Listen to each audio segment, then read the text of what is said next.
Il est 19h18, merci d'être resté avec nous pour votre magazine 7 au centre. Et c'est le portrait d'un homme qui a réussi en partant de rien que l'on vous propose ce soir. Un quadragénaire qui se retrouve aujourd'hui à la tête d'un groupe pesant plus de 37 millions d'euros.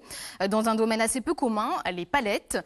Didier Burban les vend sur plus de 16 sites en France. Ses services sont connus dans toute l'Europe. Un véritable empire. Rencontre signée Jean-Pierre Aubry et Loïc Blache. Didier, normalement, quand on fête un anniversaire, c'est ton anniversaire ce soir, c'est à nous de t'offrir un cadeau, mais ce soir, c'est toi qui nous as offert un cadeau. Celui qui se retrouve à l'honneur aux côtés de Clara Morgan et de Louis Bertignac, c'est Didier Burban, le roi de la palette, qui fête ce jour-là les 25 ans de son entreprise.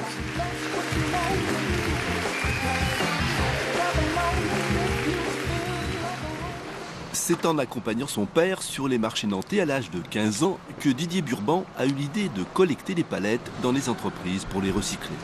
Aujourd'hui, à 49 ans, cet autodidacte complet, qui s'est toujours méfié des banques, a constitué en France un véritable réseau de 16 unités de recyclage de palettes qui emploient 400 personnes.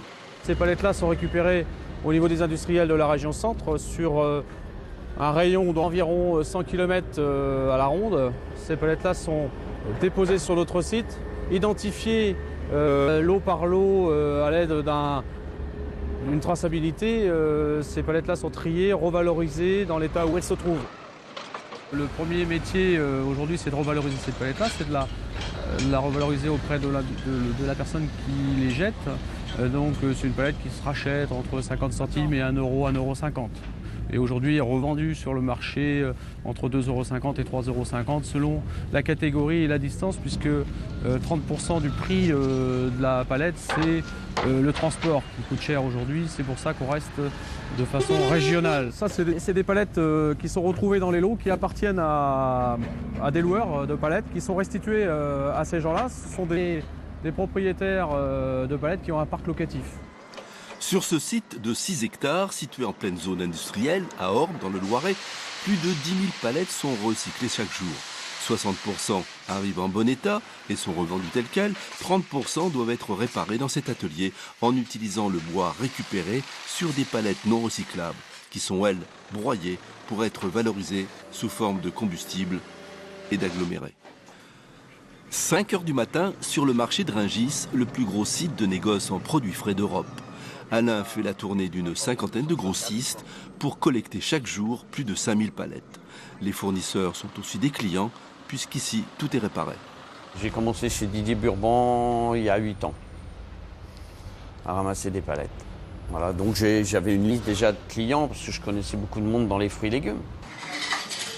J'ai beaucoup de clients dans Rungis, ouais. Je fais que Rungis. Ils savent qu'il y a des palettes que je ne paye pas, parce qu'ils sont cassés, parce que ceci, ou je paye moins cher, ou voilà. Une fois par semaine, Didier Burban vient faire le point avec son responsable collecte, car ici, la concurrence est de plus en plus sauvage avec des entreprises d'Europe de l'Est. Bonjour, ça va? Ça s'est passé la route? Impeccable. Je vous présente Roger, un fournisseur de palettes de... Bonjour Roger, enchanté, Didier Burban. Ça va Roger, en forme? Il y a un petit peu de palettes ce matin, oui? Oui, il y a un petit peu, il y a 2-3 piles là sur le quai. Ouais, Impeccable. Ça va ranger un petit peu? Non, Ouais. on va faire de la place. Eh ben super. Impeccable. Allez, on y va. Allez, c'est parti. Oui, un petit peu. Ouais. Impeccable, bah, je vais t'enlever ça et puis on fait comme d'hab. Hein. Pas de soucis. Hein.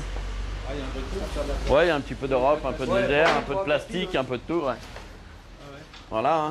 Des palettes à bananes, des palettes à orange, un petit peu de tout. Quoi. Ouais. À proximité du marché de Rungis, les palettes sont donc remises en état sur ce site acquis par Didier Burban en 2003. Ici, on en traite plus d'1,5 million par an. 40% sont remises en état et 40% sont valorisées en énergie. Alors on récupère à peu près 2000 à 2500 palettes par jour. Hein, donc Alain voit à peu près 200, enfin il y a à peu près 150-200 mandataires sur le mine de Rungis qui réceptionnent leurs fruits et légumes tous les matins. Et Alain a la lourde tâche dès 5 h du matin, c'est ça? De 3 h à 4 h du matin, 5 h du matin. Il va chercher ses palettes les unes après pile par pile. Après l'opérateur vient nous les trier, voilà, par catégorie. On a repris cette entreprise-là il y a 10 ans maintenant. Et la population région parisienne, c'est vrai, ont beaucoup d'Africains, des gens très gentils, très, très serviables, bosseurs. Et en fait, ils me connaissent tous, je les connais tous.